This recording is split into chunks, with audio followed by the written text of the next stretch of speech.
good evening. Thank you all for coming to this webinar to launch Dr. Antonia Vaughan and VOX-Pol's latest report, Researching the Far Right Safely in Academia, Current Practices and Constraints.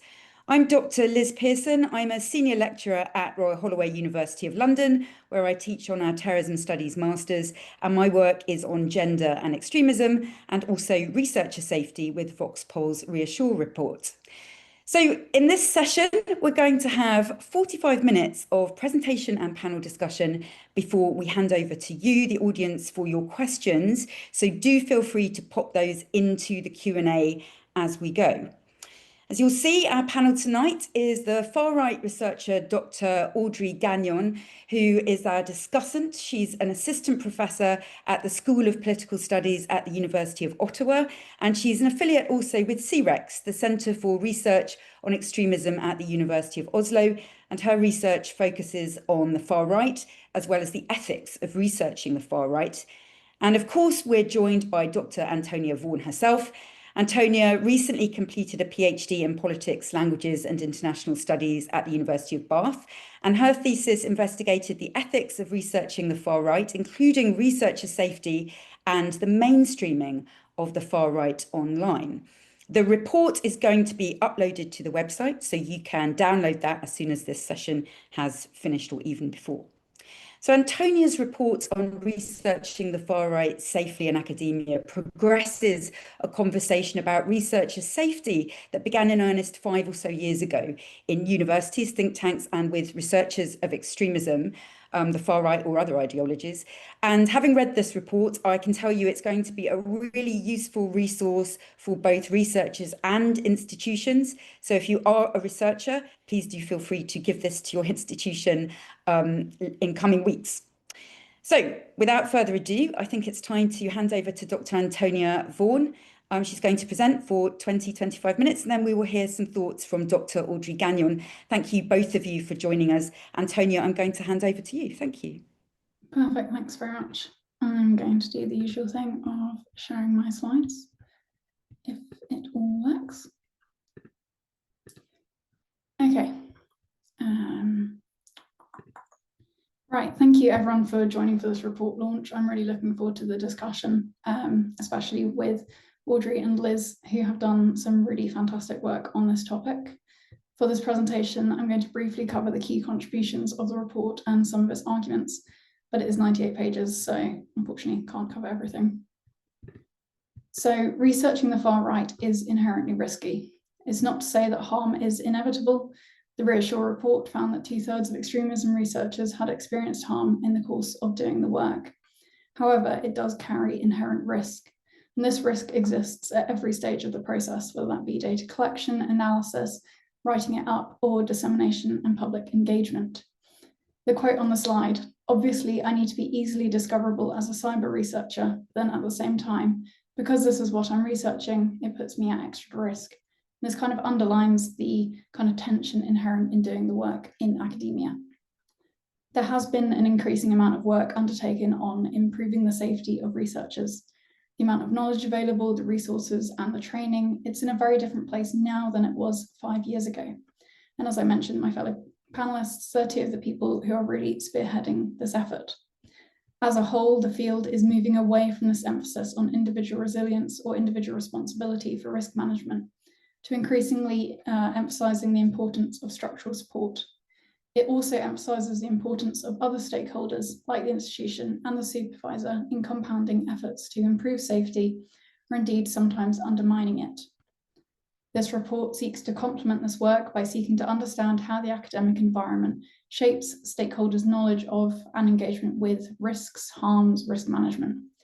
It particularly focuses on early career researchers, as they are both more likely to experience harm, but are also particularly vulnerable or subject to trends like publish or perish and the need to be visible and impactful. This report fundamentally covers 2 key questions. Firstly, how do stakeholders interact to produce and prevent risks? And secondly, how does the academic environment affect how researchers understand and manage this risk? And if you take nothing else away, my key arguments are: even knowledgeable researchers who implement the recommendations and who are aware of them are unable to fully mitigate the risk. Secondly, the academic environment disincentivizes safe practice by requiring contradictory behaviours or incentivizing them. Underpinning all of this is the fact that most researchers are navigating managing risk at the individual level. They shoulder both the risks and the rewards alone. So, as I mentioned, literature has really come huge strides in the past 5 years, and it's largely sought to understand the frequency and severity of the harms experienced by researchers, as well as offering recommendations, ways to manage or ameliorate this. The harms have been categorized under various different labels, but I draw on Reassure Report's categorization of internal and external harm. So internal harm is defined as psychological or emotional issues, incorporating things like vicarious or direct trauma. External harm includes cyber hate, network harassment, doxing, death threats, and even sexual abuse. One thing to note is that when talking about internal harm, some researchers have challenged the distinction between the analyst and the analysis, in particular the idea that researchers witness rather than experience violence. To quote Rage Eraser, it can hit differently when you're reading something that spells out your extermination.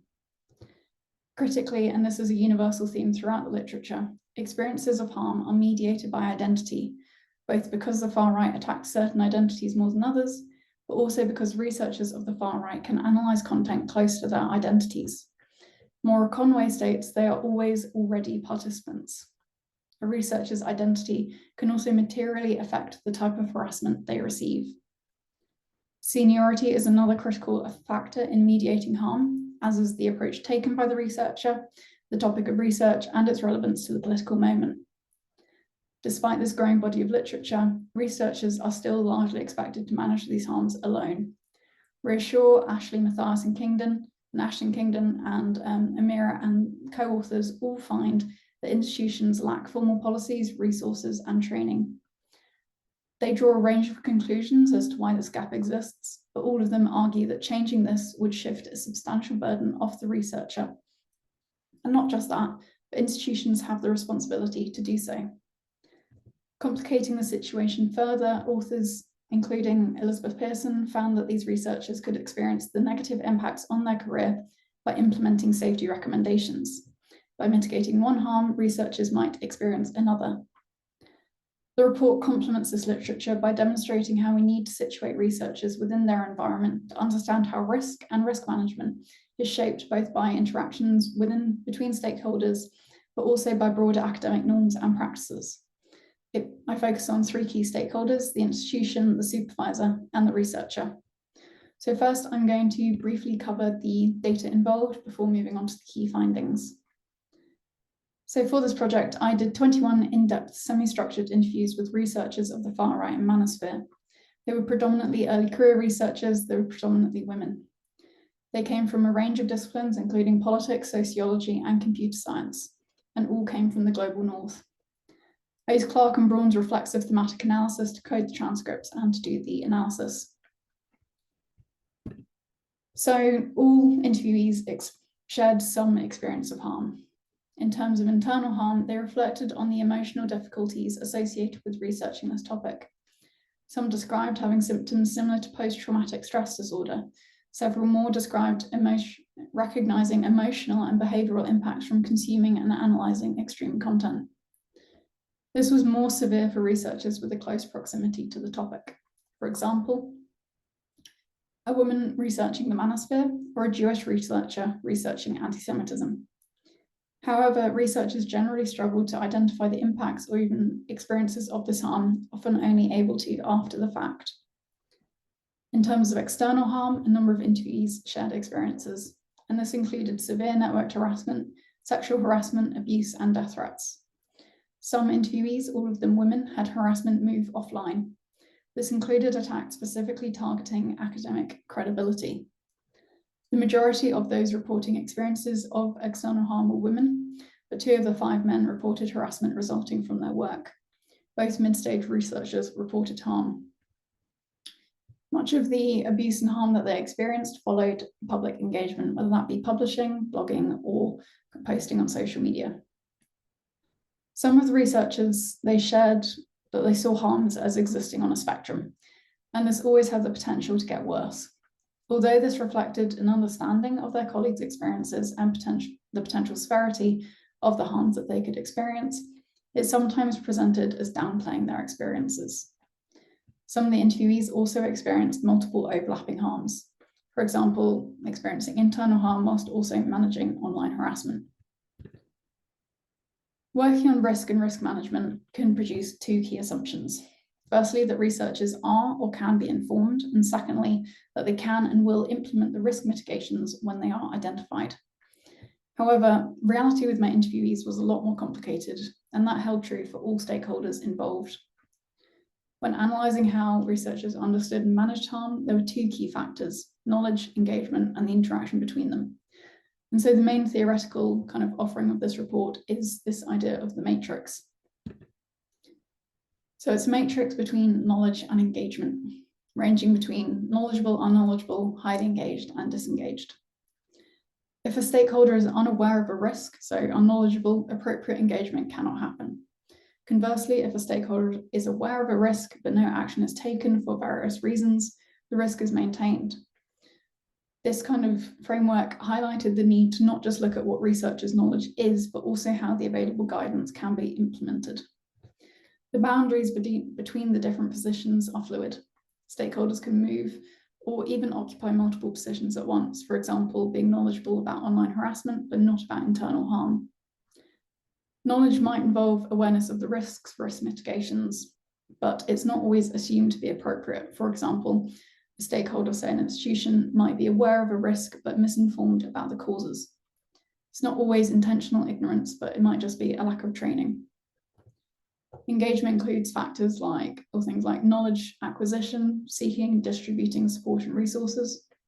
It seeks to highlight the tools available to different stakeholders and the factors involved in why stakeholders do or do not, can or cannot engage in mitigating risk to the greatest extent. With this matrix, and particularly with disengaged researchers, I really want to emphasize a couple of things. No one stakeholder can fully mitigate the risks by themselves. They have different tools, they have different capabilities, but also they just fundamentally hold different roles. But they can all have an impact on risk and harm, as can their interactions. But secondly, when talking about disengaged researchers, I'm in no way suggesting that they are in any way responsible for being harmed. Instead, I'm seeking to illustrate the implications of individualizing risk management.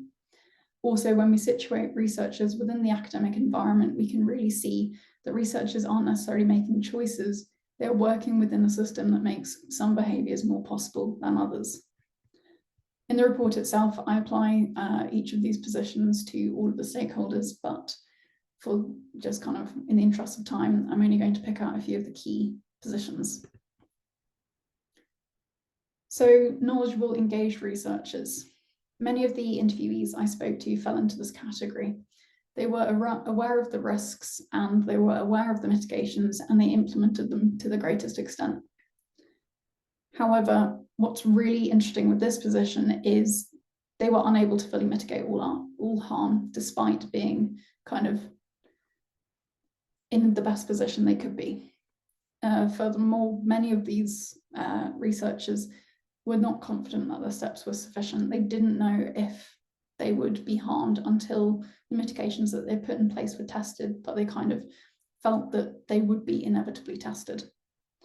Many of these researchers became knowledgeable, they became informed through informal mechanisms, whether this be experiencing harm, seeing it happen to someone else, or very, very rarely through formal mechanisms. This meant that they couldn't be proactive, they couldn't put in place mitigations in advance of being harmed. They could only put in place mitigations after the fact to kind of try and prevent it from happening again in the future. This position also generally reflected researchers who were kind of actively engaged in educating upwards, educating their supervisor or their institution. So, knowledgeable, disengaged researchers. These are the researchers who know what the recommendations are but don't implement them. And this is due to a variety of reasons, which I will go into more detail about later. But in short, generally, professional pressures overrode safety concerns. Some researchers feared institutional backlash. Some researchers had previous experiences that indicated that they felt like they could manage the impacts of experience or harm again in the future. And some of the interviewees perceived that actually doing some of these mitigations could, rather than help the harm, make it worse. So I think the final quote on the slide, I've had it kind of bleed into all hours of the day, and I'll kind of find myself in the evening continuing to watch this content. That might be one of the disengaged researchers. Unknowledgeable engaged researchers, all of the interviewees reflected that position to some extent. They were aware that a harm exists, but they don't necessarily know what shape it would take or how to prevent it. And this is a researcher that is most likely to benefit from more guidance, more training, more awareness. So the top quote, the advice was to be aware that there might be some harassment. And that was kind of scary for me because at that point I hadn't yet been harassed and didn't know what it entailed. The researchers who are perhaps unknowledgeable, that would be the middle quote, my generation of researchers, we were sort of thrown in and it was learn as you go. You can learn a lot from that, but you can also get into a lot of trouble. And so that's people who learn through experience because there isn't necessarily the other guidance available, or maybe because they aren't aware that there is something that they should be knowledgeable about until they experience it. Supervisors, when engaged, made the biggest difference to risk management and the well-being of researchers, regardless of whether they're knowledgeable or not. Having a strong relationship between the researcher and the supervisor meant that researchers were able to seek support, even if the supervisor didn't have the training themselves or the knowledge themselves. However, unknowledgeable supervisors do create this huge degree of risk, or rather, probably to put it better, they cannot act as a safety net because more often than not, they were learning from the same resources as the researcher. So if the resources didn't contain something or they weren't aware of a certain resource, then that risk couldn't be kind of proactively mitigated. When it comes to the institution, not one interviewee shared an institution that was engaged and knowledgeable. Unknowledgeable engaged was far more common, but this generally manifested as teams who were willing to help but required the researcher to spell out exactly what they needed. This can, in fact, kind of disincentivize a researcher from engaging with the institution because there is this kind of huge time and knowledge burden associated with getting the support. It might mean that the institution provides unsuitable support. For example, maybe in terms of mental health support, they provide a counsellor who's kind of more designed for stress or kind of student things rather than a researcher who's been reviewing violent content, analysing violent content. Whilst these positions really matter independently and can tell us a lot independently, it's their interactions that have the biggest ramifications because these stakeholders work within a mutually interdependent system. If all stakeholders are engaged and knowledgeable, there are multiple safeguards. The researcher works within a safety net and there is structural resilience. However, if one or more of the stakeholders are disengaged or unknowledgeable, the risk increases. And most commonly, this results in there being a single point of failure, the researcher. This means that if the researcher isn't aware of a harm, it cannot be proactively prevented. It's more likely to be missed. If the researcher doesn't push for engagement, they do not get support. And it again returns to the fact that it leaves all of the available mitigations to be at the individual level. And so in this next section, final section, I'll be detailing how this approach and the reliance on the individual as a single point of failure increasingly embeds harm in the system because the academic environment disincentivizes safe behavior. So as I've detailed, many of the researchers were aware of the risks. Some have experienced them, many were aware of the recommendations, but a portion didn't implement them. And this was largely because professional pressures overrode safety concerns. The academic environment incentivized this, and it was increasingly necessary because of the emphasis on the individual. So a quote from one of my interviewees: "I'm just beating my head against this just really grotesque, depressing research at the same time that I'm scrambling to try and find a place on what honestly feels like a sinking ship." So when it comes to managing external harm or the risk of kind of online harassment, many of the recommendations kind of pivot around this idea of obscurity or limiting visibility. And for my interviewees, this meant things like limiting their social media presence, locking their accounts, being selective on what they posted on, being selective on what they published on. Some of the interviewees chose to only publish in academic journal articles because they perceived a certain degree of protection from kind of the academic walled garden. They wouldn't do blog posts because of the increasing public audience and the risk associated. Some entirely avoided publicizing their work on certain topics, but it also went further. Some interviewees avoided just researching certain topics entirely because of the risk associated and the fact that they felt like they didn't have the support to manage any of the risks. Some of them concealed names in their publications, or they deliberately chose non-provocative language, in their words, and these were all implemented safety precautions to manage the risk of external harm. However, being academics, there is a widespread pressure to increase the visibility and impact of research, and this is reflected in the success metrics. Researchers also benefit from having large networks, from developing a public reputation, and so on. Implementing these safety recommendations, which is essentially reducing visibility, can undermine the researcher's ability to satisfy these other demands, increasing visibility. The interviewees acknowledged the likely impact of these safety precautions on their opportunities. One suggested that, quote on the screen, to have that externally recognized reputation, social media is a huge part of success today, to the point that disengagement might be questioned. The academic environment can actually further exacerbate the risk or create risk, making a certain degree of harm unavoidable by mandating a certain level of visibility. For example, to meet funding requirements, institutional profiles, or legally mandated public information, like office addresses or contact details. Some of the interviewees were also concerned that kind of academic outputs like journal articles are actually not this safe walled garden, because they were aware of certain far-right groups, communities, chats, who were circulating published outputs on those groups. And so they were aware that even if they kind of stayed on journal articles, there was this inherent risk associated. This antagonism is also seen with internal harm. The recommendations to manage internal harm includes things like work-life balance, limiting analysis to kind of set periods, or engaging in counselling. But again, these interviewees work within an environment that measures success using metrics of productivity and impact. Only one interviewee felt able to implement the recommendations because they felt they had already established enough of a reputation that they weren't reliant on the continued output. Interestingly, this interviewee was an early career researcher. The mid-stage researcher, two of the mid-stage researchers that I spoke to, one of them was on precarious contracts, and so they still felt this pressure for productivity and output. The remaining researchers felt a haunting pressure to produce more work, not less. Interviewees felt the need to not take time off even if they could ask for it. They felt the need to work through emotional challenges, and one even had to stop counselling during a particularly busy period in order to kind of be what they felt was sufficiently productive.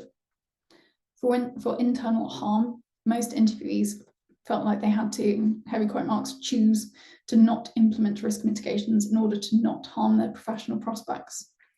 Even those who had experienced internal harm felt unable to prevent it in the future. They felt unable to put in these recommendations because of the possible impact on their career prospects. In sum, this antagonism transforms knowledge production and engagement into a complex, high-stakes risk management strategy.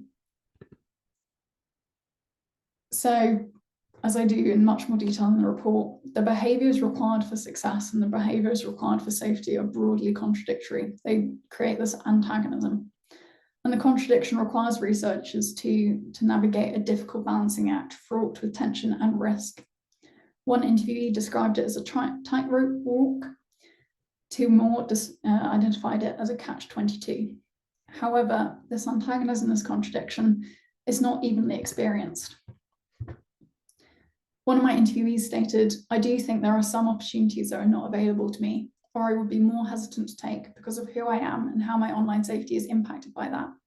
I feel like because I'm having to be a bit more cautious and a bit more anonymous than I would want to, then I'm not going to have the same exposure and career opportunities as other people." So marginalised scholars, they receive more harassment online. They're more likely to experience internal harm, but also have to work harder to meet the same success metrics.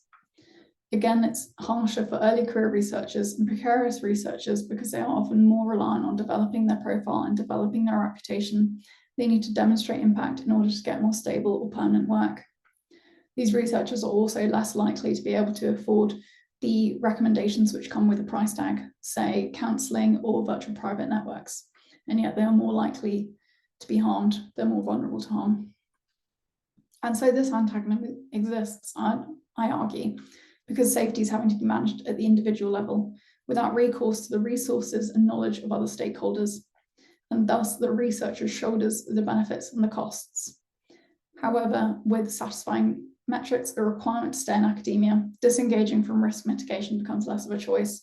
And so generally, if you see the word choice in the report, it's heavy quote marks, because it's really questionable about how much researchers are making a choice when certain behaviours are incentivized over others.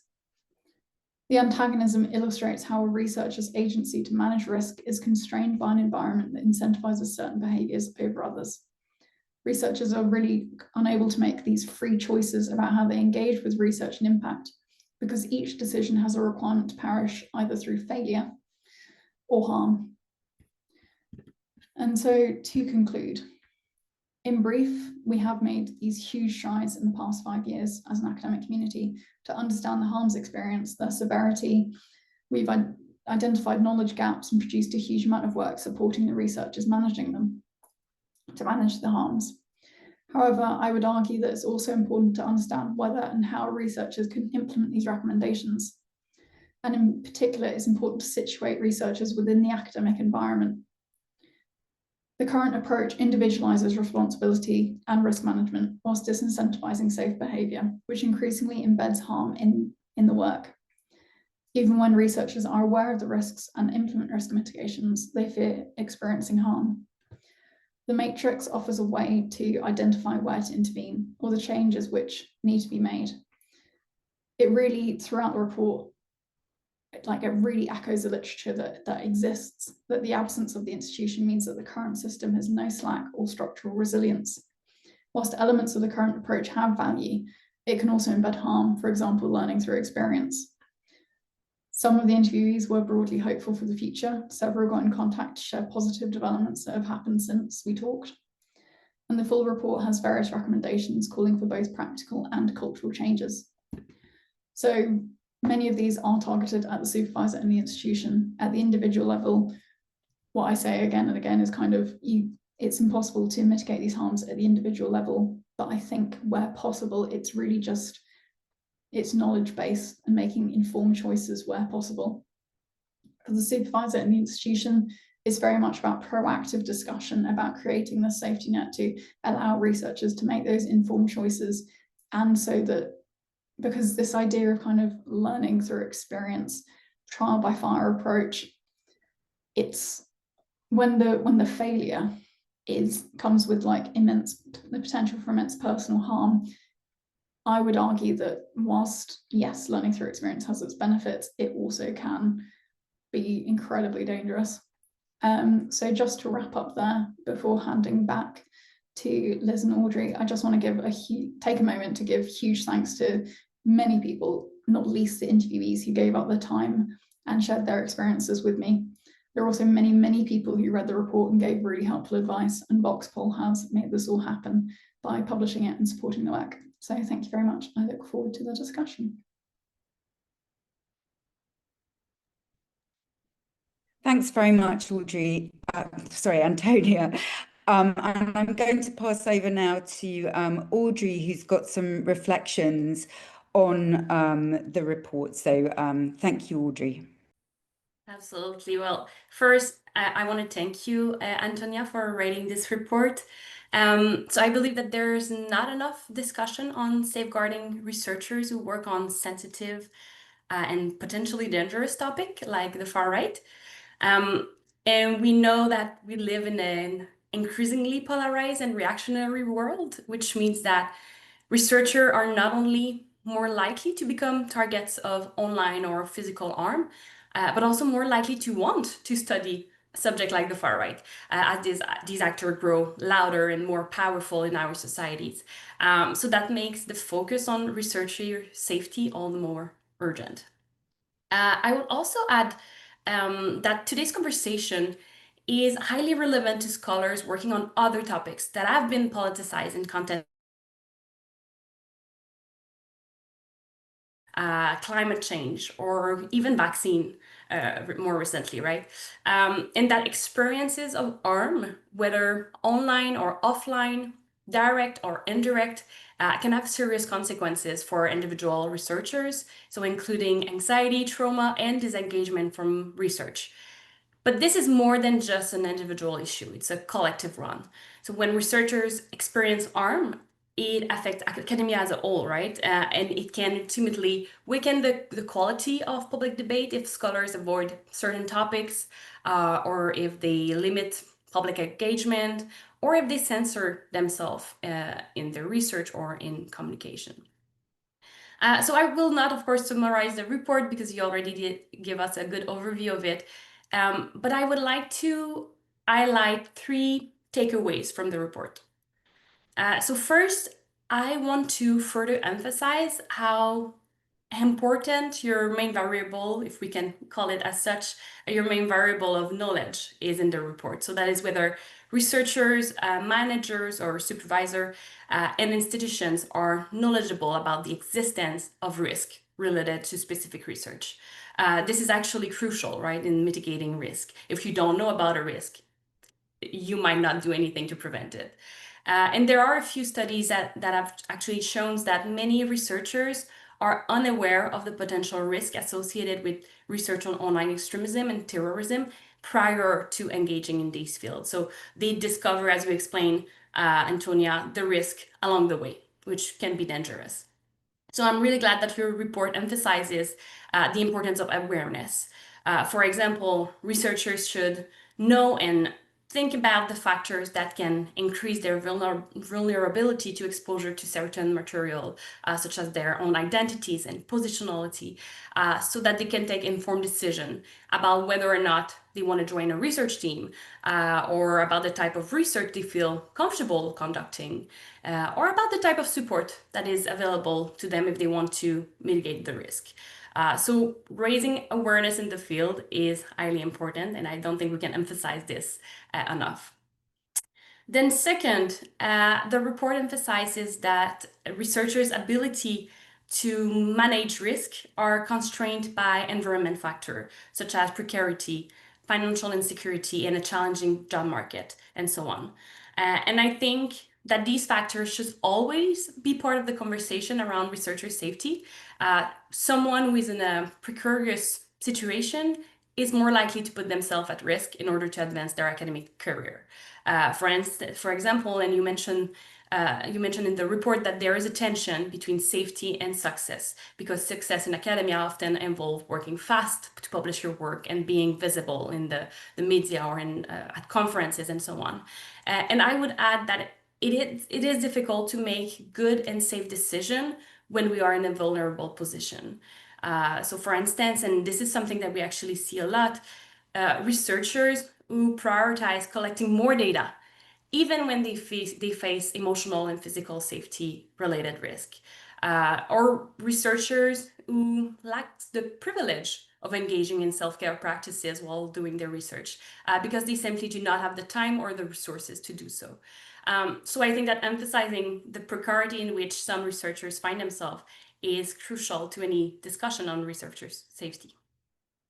And then third, the report highlights the importance of institutions and managers or supervisors for supporting researchers to mitigate risk more effectively. And I think that individual researchers are not and should not be alone when dealing with risk management. And I think that this is really key, right? It is crucial that we move away from solutions that emphasize individual resilience or self-care practices, because these solutions and discourses around resilience more generally puts the burden on individual researchers, and it means no changes at the institutional level, which is problematic. And I'm not saying, of course, that individual researchers should not do their part. I think you mentioned this. You do emphasize a few things that they can do on their own, and the report that they need to be supported when they do so, right, by their institution, by their supervisor, and so on. So thank you, Antonia, for emphasizing all well, for emphasizing these three key elements in your report. Now, what I think is missing from the report, or just not emphasized enough, and I would like to open the conversation on that, if that's okay, is the role of the academic community. So I feel like since many institutions are failing their researchers by not supporting them enough, because they potentially lack awareness, as you show in your report, research communities have been taking up a bigger role in supporting individual researchers. So by sharing strategies and advice, by providing mentorship, providing emotional support in certain situations, offering trainings, and so on. So I would like to hear you more on the role of research community. So does it fit anywhere in your matrix of engagement and knowledge? And maybe second, just to follow up quickly on that, how can we ensure as well that academic communities are accessible to researchers, and in particular to ECR, so early career researchers, who might not have a lot of opportunity to really engage in networking situation and create this community around them? So I will stop there, and hopefully we can have a conversation about this. But thanks again, Antonia. Thank you so much. Yeah, I mean, I was nodding the whole way through that. So the role of the academic community as a stakeholder, I think it's absolutely critical. One of the key things that made a difference between a researcher being kind of proactively aware of the harm and risk mitigations versus not proactively aware was who they were connected to, their academic network. And I think that's one of the areas where as a community we can really make a difference. So whether that's through mentors or kind of overcoming, I don't know. So for PhD students, you might go to an institution where you are able to do your PhD research, but it might be with a supervisor who doesn't have direct experience of doing this kind of work. The academic community, especially the online community, might be able to kind of help overcome some of those barriers by providing that other source of support and knowledge by kind of drawing on the knowledge gained through experience. And then just kind of following on from that, a lot of the mitigations that we are aware of that's published is based on the fact that people have done this work, they have these mitigations in place, and so now they're writing about it. And so the academic community writing more, publishing more, doing more of these trainings means that this kind of accrued knowledge can trickle down so that people can put it in place in advance of doing the research, rather than everyone kind of reinventing the wheel and finding the same mitigations through experience. So yeah, definitely, I think it's one of those things that can be more emphasized, and it probably should have been more emphasized in the report because it is this massive compounding factor in a really beneficial way. I think there are also other stakeholders like funders. I think I touch on that very briefly because many of these requirements for impact come from the funders, and so they are kind of making this antagonism worse. But in terms of a potential positive role, it would really be in the academic community. And then in terms of making the academic community accessible, a lot of that I think has a strong online factor. People might not be able to, they might not have the financial support to attend conferences, for example, maybe workshops. But again, it's this larger network that kind of provides access to opportunities, provides access to advice, but also just kind of talking to someone who has done the same research, who has the same experiences. That can be a huge benefit in itself, the kind of peer support. So making it accessible without a cost and hosting some of these events. So I know there was that summer school recently. That sort of space makes such a difference, but spaces with a financial cost means that, again, it's the people who have less financial support, they might not have access to them. So just reducing some of the barriers, creating these conversations. Personally, I was a mentee with the Institute for Research on Male Supremacism, and I had a mentor, and she was fantastic. Like, she made such a difference to me because I could just message her and say, hey, I'm struggling with this, or I need help with this. And I had this resource who had personal experience in the topic. So long rambly answer, but I think it's the biggest positive compounding factor is the academic community. That's definitely true, and I think this webinar is a chance for people to get in touch with us afterwards, and also to go to the VOX-Pol.eu website, because there is a next-gen network for ECRs working on online terrorism and extremism, and there is a kind of support network for them with events for them. So that's a good resource, and that is also free. I would like to ask you, Antonia, a question, really, because I was quite, to admit, when I read your report, I felt really miserable and slightly depressed. And there are positives in your report, the recommendations. But given that we did the Reassure report, 2.5 years ago, I was reading so many of the same findings, essentially. I just wondered, has there been any real change? And I'm slightly worried that you're going to say the real changes are negative because of the things that, Audrey, you were talking about, like precarity, problems facing higher education across country contexts. Did you see any real change, Antonia, between Reassure and now at all? Yeah, there was definitely change, not least because I had interviewees. So as part of the ethics, I checked quotations with the interviewees before publishing, just to make sure they didn't find them too identifying, because that was the main risk. Some of them responded by sharing positive developments that have happened. So one of those was an increased funding pot made available to researchers doing this type of work so that they could access some of these mitigations with a price tag. I think also, like, as you mentioned, the VOX-Pol Next Gen network, that's a hugely positive development where this community is created. People aren't reliant on making those individual connections themselves. They can join this community that's kind of fully formed and access all of the knowledge associated. I think this might be a bit of an odd one, but I think Blue Sky has been a positive change. This report was written when we were still on X or Twitter, and that was a very different space to Blue Sky. I know Blue Sky is not perfect, but with X, there was this kind of context collapse where you would post on your research and you don't know exactly what the audience was that you were talking to. And then finally, I think just the increased awareness, the amount of literature available around some of these harms is really different to 5 years ago. And so that will be having a trickle-down effect on people joining the community, but also people who have been researching this topic for decades.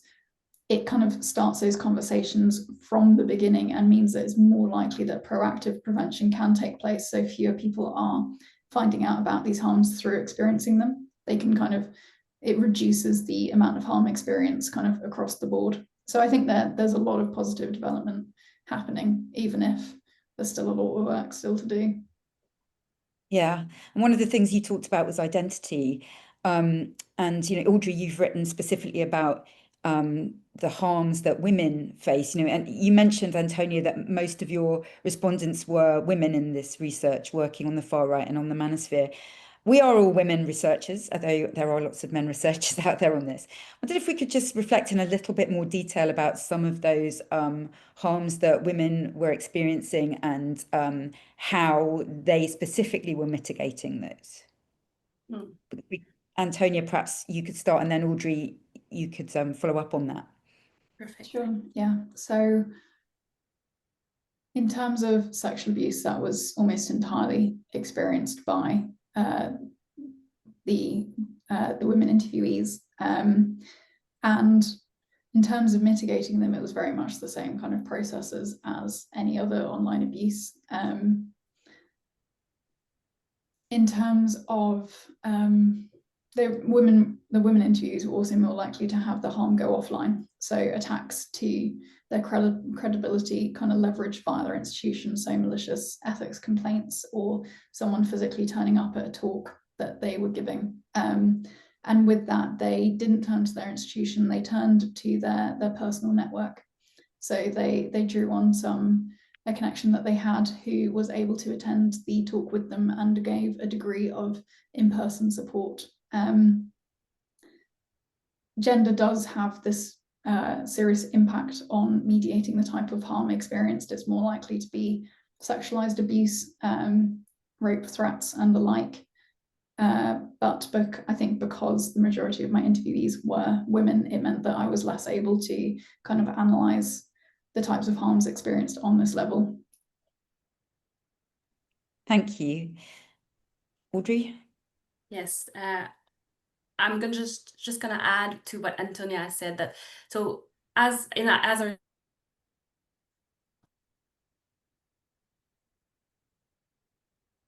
so being harassed, for instance, or being threatened online, or so on and so forth, and also indirect threat. So that can be related to this repetitive exposure to violent and extremist content that across over time can actually impact on your mental health well-being.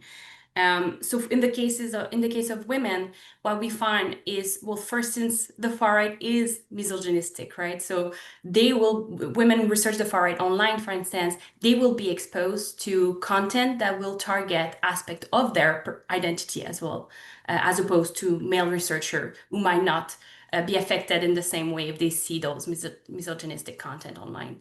And it goes on, it's the same thing for women of color, for instance, who will be affected by then being exposed to content that is harmful and violent and directly targeting two aspects of their identity. The same goes on for trans women, who are highly targeted by the far right at this moment. So this content exposure of threats, of violent content that you see online can really affect you in the long term. So being aware of this at the beginning of the research so that you can set up those good boundaries. So it doesn't mean don't do this type of work, but just know how you can protect yourself while you do this type of work, because it can become a bit intense at some point.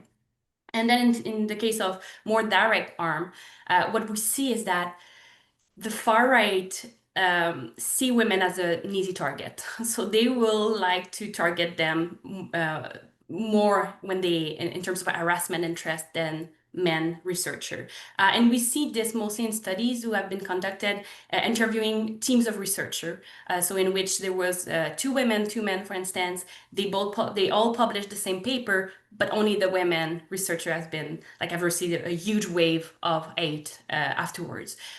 So we see that there's a gender difference in the types of in the level of hate that you can receive based on your gender. So that's another part of this story. But I did find the same thing in my own research as well, the same thing that Antonia mentioned, that women, what was more helpful for them was to turn to other researcher, other women researcher who might have gone through the same thing, so that they can share best practices or just talk about it, so that it will be helpful in that sense.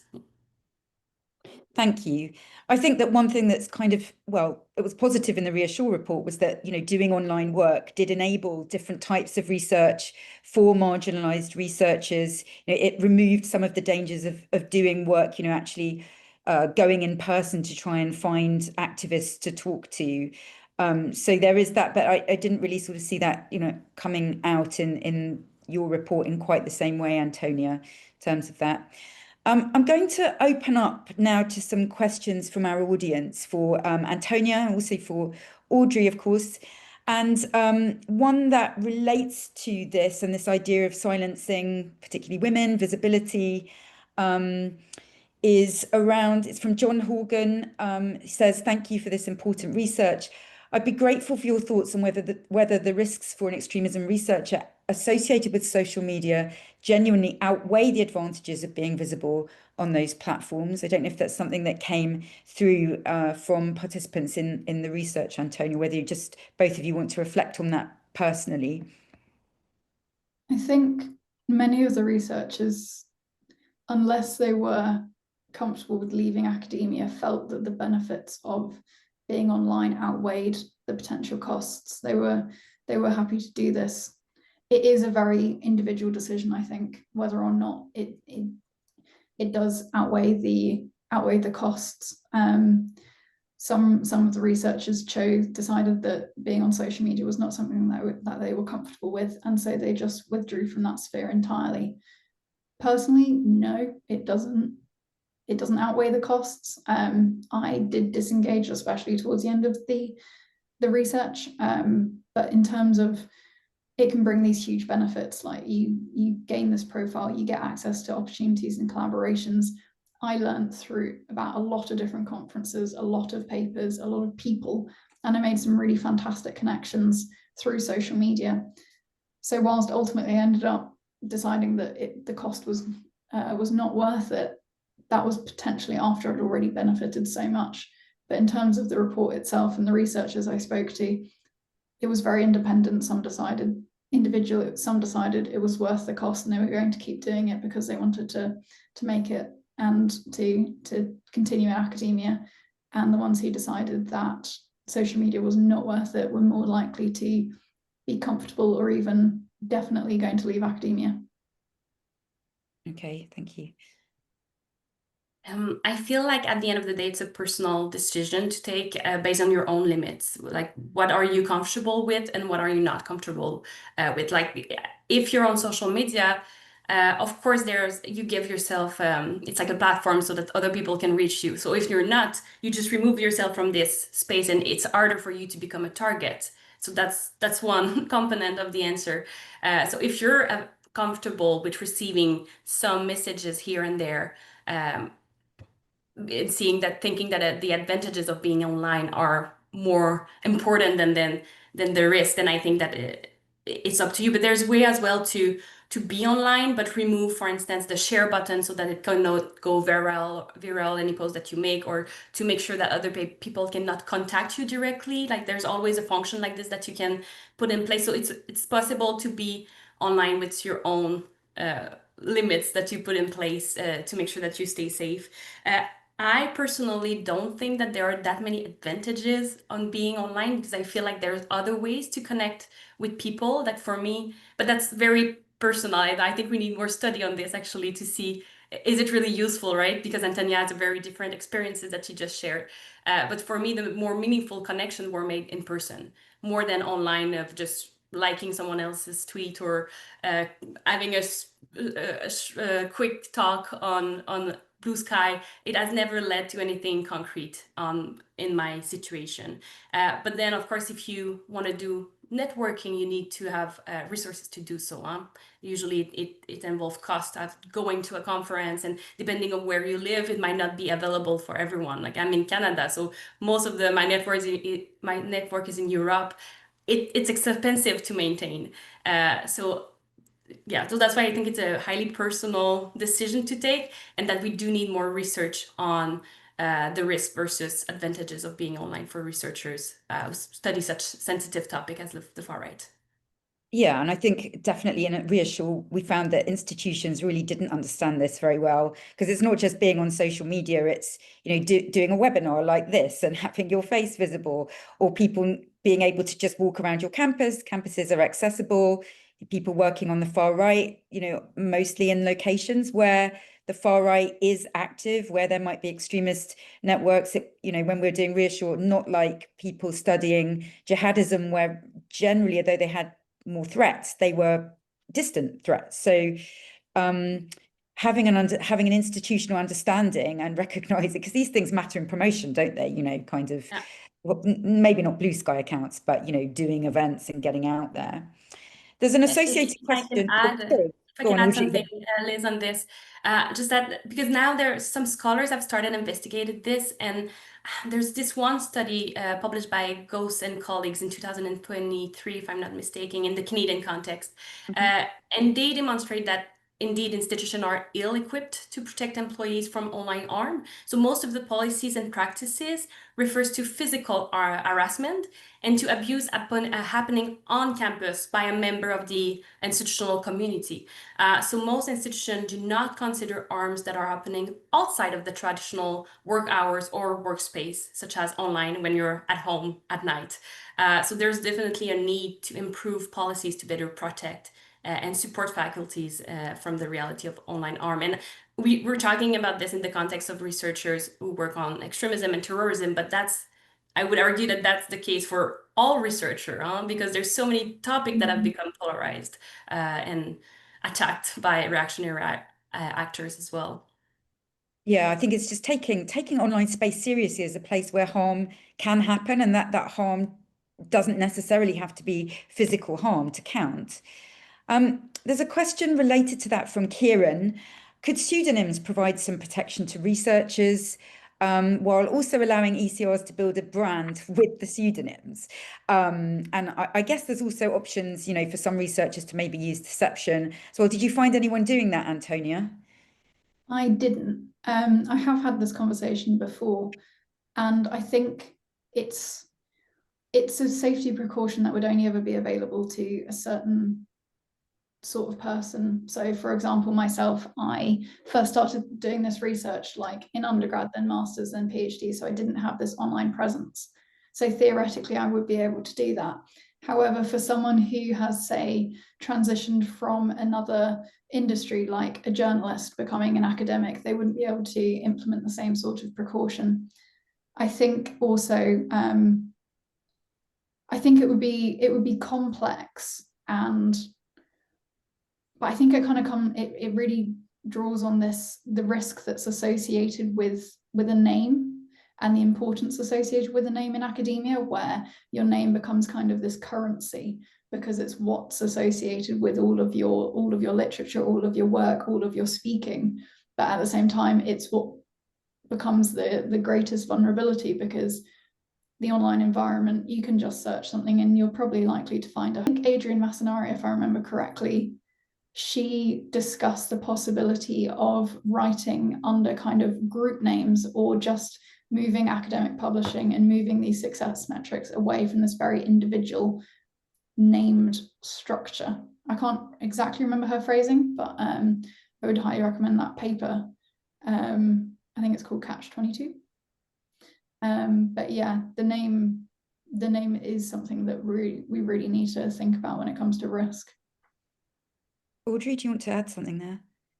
I don't have much to add, because I think it's not, like, I don't know anyone who's using a pseudonym in their work. So I do think it's possible, as Antonia said, but that, as she mentioned, your name is your work. So I do think that there's something that is complex here, and if you remain in academia afterwards.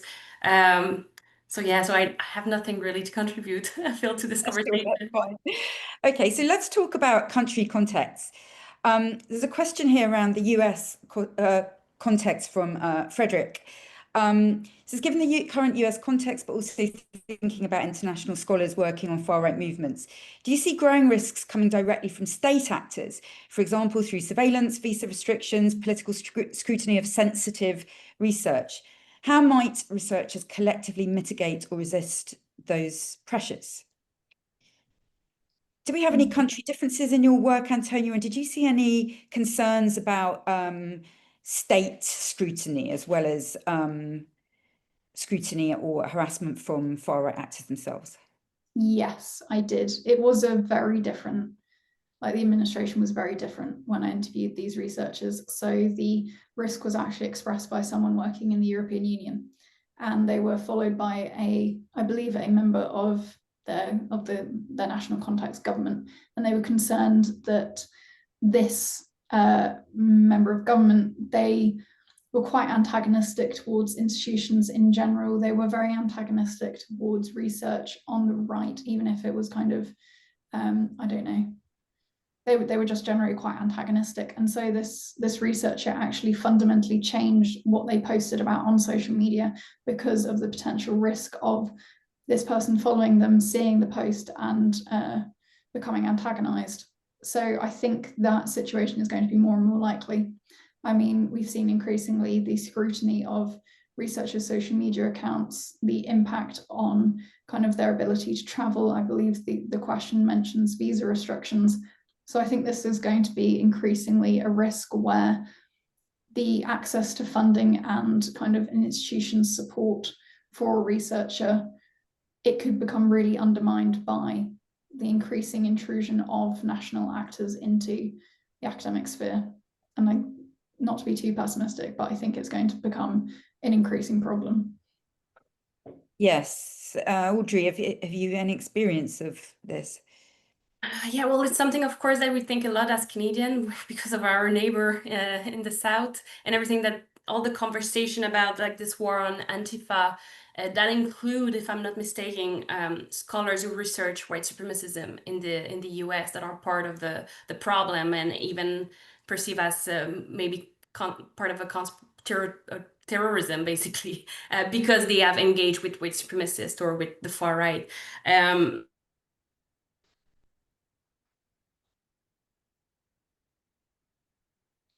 you there, Audrey? Oh, did you miss me? Did you? Can You're you back. hear me? Can you hear Keep me now? going, keep going. I think the connection's all right now. Okay, perfect. So yeah, just that this is something that we've been thinking a lot about, but there's no real concrete solution at the moment, and it kind of challenges a lot of prior assumptions, because I'm a firm believer that each institution have a responsibility and a duty to care for their employees, right? They need to protect them. They need to put in place like the right training and open the right doors for them to have access to legal resources if needed, or psychological resources, and so on. But then what happens if the institutions becomes part of the problem? And that's kind of an open question, because I don't have the answer. My only answer to this would be to find yourself like a good research network, a good academic community. I feel like when the institution does not support you and the government does not threaten you, then community is all is left at this point. Can I follow up on that briefly?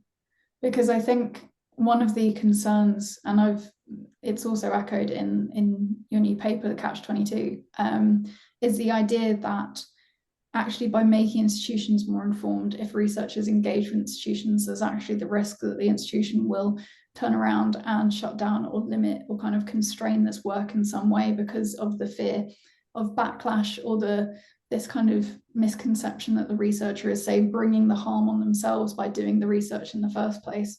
So I know that there is this concern that by making institutions more engaged and more aware, it might actually lead to negative impacts on the research rather than more support. So I think, like Audrey's saying, it might not just come from governments, but also from institutions and employers. Yeah, reputational risk is, something that universities are quite reluctant to take. And I think, Audrey, you've written about the kind of paternalism that institutions often have, particularly towards marginalized researchers, where they're very keen to protect us from ourselves sometimes. But of course, this whole space and universities, it's always been politicized, but it's becoming much more politicized in the current moment. And there are lots of pressures, different kinds of pressures on academic institutions right now that affect this kind of research and obviously make it much more important. Keep your questions coming, and thank you very much for the questions in the Q&A that we've had so far. We've got Petra here, who's more of a comment. Thank you very much for a great presentation and timely report. Petra is a veteran safety researcher of 30 years and has some ideas for moving things forward. So please do get in touch with Antonia, Audrey, and myself at the end. I'm not sure that anyone else can see in the Q&A, but we can certainly share things post-event. Or if you put them in the Q&A, Petra, we can read out some suggestions. And there's plenty of recommendations actually in the report. Antonia, if you'd had time, it would have been great to kind of have more on those, because they were a bit more uplifting perhaps than some of the rest of the report, unfortunately. We've also got a message of thanks from Lee, who recently started their PhD and says, thank you for a very prescient presentation, will certainly help the planning phases. And yes, it's a brilliant resource for people who are looking for documentation to help plan, looking at far-right discourse online in the UK. And you also have a question, Lee, and it's about family and friends. Can much of the report be applied to how a researcher can protect family, partner, etc., from possible harms caused by research? Because this is a consideration, isn't it? It certainly came up in the Reassure report, and although we were a bit more optimistic, not everybody in our report had experienced harms, wasn't inevitable. We did have, in some of the worst cases, people whose families had been targeted in kind of targeted doxing campaigns or trolling campaigns as well. So it certainly is a consideration, particularly if your family is from marginalized communities, or if you've got children, so could you speak to that, Antonia? Did that come up in your work?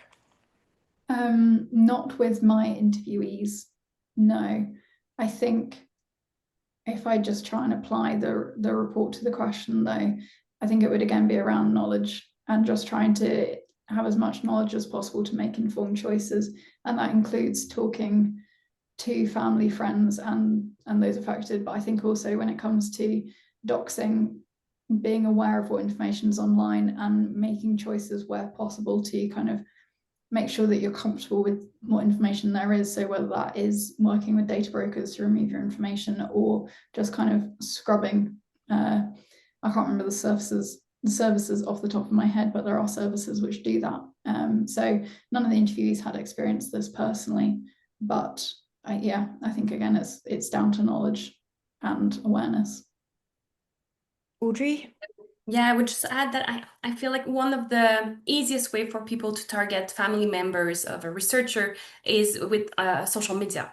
So we are so visible on social media and so public on social media. So just being aware of that and go do like have a look at your Instagram, Facebook, and every other social media platform that you might use to clean it up a little bit. Maybe remove. So I know that on Facebook, for instance, you can include your mom, dad, and so on. Like you have this little section with all family connection. If you don't feel comfortable with having that, just remove it. Like making sure that what you can find on yourself on social media will not lead to other member of your family. So one strategy that is often recommended with that is to try to dox yourself online. So you go online and you just Google yourself and try to find what kind of information can we find about you. So you would put your name and the city where you live, or the name of your university, or your name and then the name of the social media platform you're interested in, so that you can see what is visible. Because even if your account, social media account are close to the public, so not open for everyone, sometimes there's still part of it that are public, like certain picture, like your profile picture will be, or everything that you liked on Facebook, or so you can manually deactivate those, just making sure that it's not visible if you don't want it to be. Yeah, that would be my main recommendation for when you start a new research project.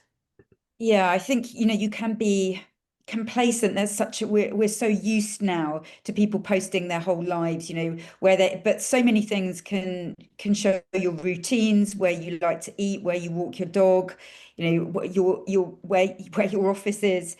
And a lot of the fun of using social media has completely gone for various reasons, but that's one of them, that it's kind of hard. And even Facebook friends I'd accrued over the years, I'm kind of like, well, I don't know a lot of these people anymore, I don't know what they think anymore. So being careful to restrict who can see your posts, and it feels sad, but it's better than the worst case scenarios. I would say also that what we found in Reassure was that researchers felt quite reticent to discuss some of these things sometimes with their family, because they didn't want to worry them, and they didn't want to. They just didn't want them to be anxious as well. They wanted to have that kind of to share this with people who understood. And of course, most people's families are not being exposed to this content, whether it's videos or manifestos or just streams, Telegram channels, or whatever this is. So that was something that, again, this comes back to the importance of institution and of community, and really community first and foremost, because it's important to feel like the people that you talk to get it. And unfortunately, there is something that kind of marginalizes you a bit, just in terms of the type of material of doing this work, I think, that came out in Reassure. So I don't know if that answered your question, Lee. Again, I feel that these are not particularly positive responses, but yeah, there's lots of things you can do, and you do outline a lot of those recommendations in the report, Antonia, which is now available on the website, I should say. So please do go and download that report from the website so that you can have it and take it and email it to your institution. That's good. So a question now from Rikesh about men as researchers. In the course of your research, did you come to any conclusions as to what male counterparts could do to help and be supportive allies? I think the question is about here, because it seems such risks are commonplace for female researchers. So I think just as a community, one of the things that the interviewees were almost most concerned about was the attacks to credibility, especially if you're an early career researcher. If there is this online campaign kind of undermining the strength and the validity of your research, it can be incredibly scary because you're trying to kind of make that next step, and your reputation and your research is a huge part of that. And very few of the interviewees had kind of this public support, and it can be this incredibly kind of risky thing to do for another researcher to stand up and say, no, I back their research, it is a good thing. And I think that's where the institution should come in. But just offering that kind of support and reassurance to a certain extent to the researcher that this attack will not fundamentally affect their future in academia, that the work is strong, and that the reputation stands. Generally, when it comes to supporting researchers, it is very individual. So one of the interviewees was offered for someone to make a public statement about the abuse that they were facing, and they did not take them up on that because they were concerned that it would actually exacerbate the harassment. So very much kind of getting the consent of the person who's affected, but generally just having the knowledge and awareness and connecting the affected researchers with the resources that they need to make these proactive steps and get the support that they would really benefit from. It's not really a hard and fast rule. It really is quite contextual. But I think just kind of amplifying the community and the positive resources that they can bring would make a difference. Thank you. If I can add to this, I agree with everything that Antonia just said, and maybe bring the discussion a bit elsewhere. I would say also contribute to change the culture that we have in academia, because the report mentioned the presence of a toxic culture among researchers who works on extremism and terrorism. Like Antonia, I think you called this like this macho culture that tends to downplay the effect of mental and emotional harms. And it's all part of this culture of like, well, if you want to be a real scholar in the far right or working on terrorism and so on, you need to watch that number of violent content, video content, or you need to read all the manifestos that just came out, or you need to do this and that. But this is really bad practices. Like if it's not relevant for your research question, why would you expose yourself to this? You don't need to have read all the past manifesto that has been published by a terrorist actor to understand the far right and right-wing extremism, right? So I think that one thing that we need to do to move forward, and especially now that we've been discussing so much the role of the academic community, is to make sure that the academic community is actually a safe space for everyone, and we don't put those pressure on people to watch more content, expose themselves to things that they don't need to be exposed to if it's not part of their research project. Like I've never read a manifesto in my life, and I think that I do understand right-wing extremism, nevertheless, right? So, and it's part of respecting one researcher's limit and what they are willing to do in these spaces and what they need to do to address the research question that they ask. Do we, Antonia, do you know, were your respondents, were they able to access mental health support or wellbeing services in their institutions? Was that widespread, or did that really differ across country contexts or types of institutions? It varied hugely. One researcher was part of a research group, and an institutional kind of mental health support person went along, but they didn't have the kind of training that basically they were shocked by and kind of slightly horrified by what the researchers were talking about, to the point that the interviewee stopped talking about some of the work that they were doing because they didn't want to traumatize the counsellor.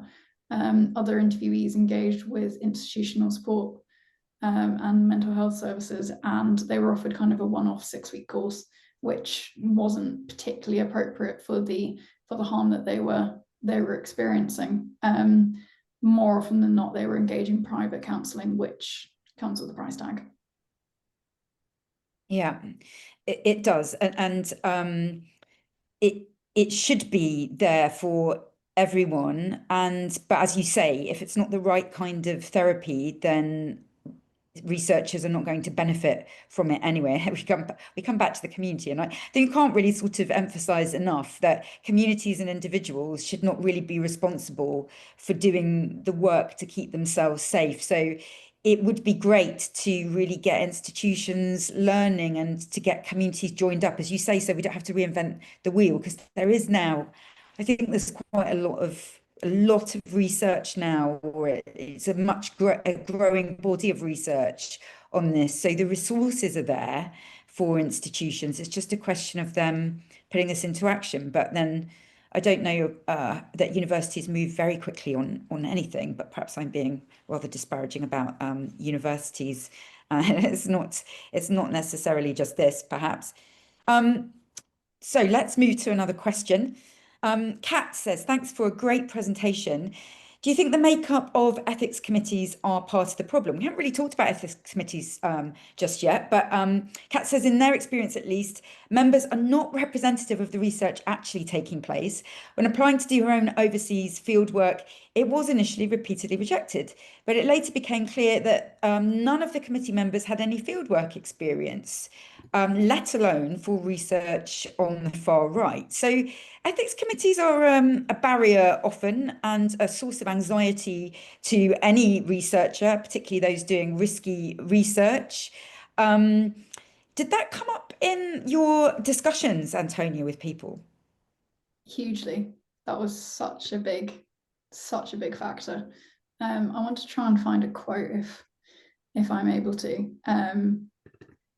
But yeah, no, ethics committees, they played a significant role, not necessarily in a positive way.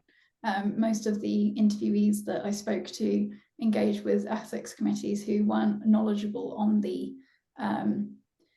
harms, on the topics. Like most of the interviewees, if they engaged with an ethics process at all, they had to spend a lot of time and energy educating the ethics committee on what the topic was, what the risks were, what the risk mitigations were. And essentially they were trying to both make it clear that this research is risky and so they need the support from the institution, but at the same time it's not so risky that they should be stopped from doing the research. And a lot of that does come down to the makeup of the ethics committee. They would often come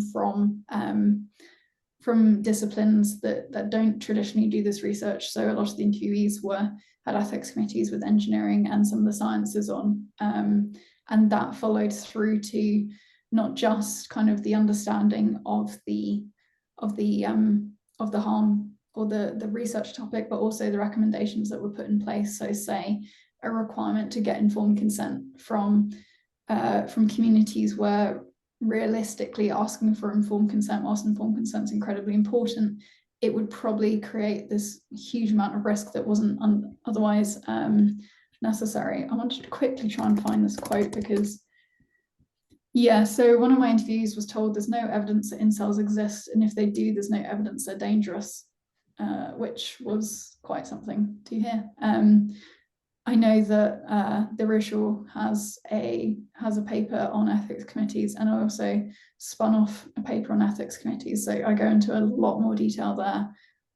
It's one of those spaces which could act as a safety net, but at the moment it's more considered a bit of a tick box or even a barrier or a hurdle to get over. And that's not even getting into the whole problem of in some certain contexts, research on the internet is not required to go through ethics approval because it's considered to not have participants. And so there's just, it can't even act as a safety net because the research doesn't have to engage with them at all. So yeah, I could go on for hours, so I'm going to stop. Yeah, we could probably have a whole webinar just on ethics committees. It does help to be on an ethics committee, but obviously that is not relevant for, or not everyone, especially early career researchers, can get on the ethics committee. And other people have said, turn up to your ethics committee discussion when they're discussing your proposal. again, it's maybe not always possible at every institution. Audrey, is this something that you've looked at? Yes, I think that when you do research on the safety of researcher, ethics comes up often in this topic. So I feel like there's not a lot of research on this, but all the research that have been published on this that I'm aware of find this same finding that research committee tend to in certain cases overestimate the risk, and in other cases just underestimate the risk. In other cases, as you mentioned, Liz, I know that in Canada, for instance, if you do research, even if it's on the far right online, but if it's on a public forum, you don't need an ethic certificate to do so because it's considered as public content. So there's variation there, of course. But in my own research, what I found is that there's also a gender component in there, in the sense that ethics committee, when they evaluate application, they would consider that there's more risk for women to do this type of work than men. So it will influence this final decision on this. And we had one case of an interviewee. She wanted to go to a public protest by the far right, like in the street where like everyone can go. And the ethics committee said that she was not allowed to go there, even if she would not talk to anyone. She was not allowed to just go there and look at the card that the protester would put in the air, or just listen to the slogan and so on. She was just not allowed to do that. Where one of her colleague, who was a male colleague, who was doing a similar type of research involving direct one-on-one interviews with the far right, and he was allowed to do it. So there's a gender component in the evaluation of risk. And at the end of the day, like, I mean, if there's awareness, we need to give the agency to the researcher as well, right? If the ethics committee should evaluate, is this researcher aware of the risk, and have they thought about how to mitigate them? If the answer is yes, then it's up to the researcher to do this, right? If it's an ethical research project. Yeah, I think it's important to recognize that universities like have some of those same structures of racism, of sexism, like entwined, enmeshed in all of their structures. And I think that's partly why it's so important to have your community of people who share your identity. I was going to give a shout out actually that I was just checking the name of it. Miley Krazis has wrote something called Challenging the Gatekeepers, the Experiences of Women of Color Researchers in the Terrorism Studies Field, which I think would be really useful for any women of color researchers who are here today. Not that there shouldn't be allyship, as one of our attendees mentioned, but I think knowing how to get around these things, and universities recognizing that resilience is not a quality of the individual. It's not about whether you are, the right kind of person to do this research, a hard man who's not going to be bothered by any of this. It'll be water off a duck's back. Resilience is built and created by, the things in your matrix, by having knowledge and implementing that knowledge. So, that's where resilience is. It's not really to do with, personal resilience. And in fact, we found people who had previous mental health issues were actually forearmed because they knew their own vulnerabilities when we were looking at the Reassure research.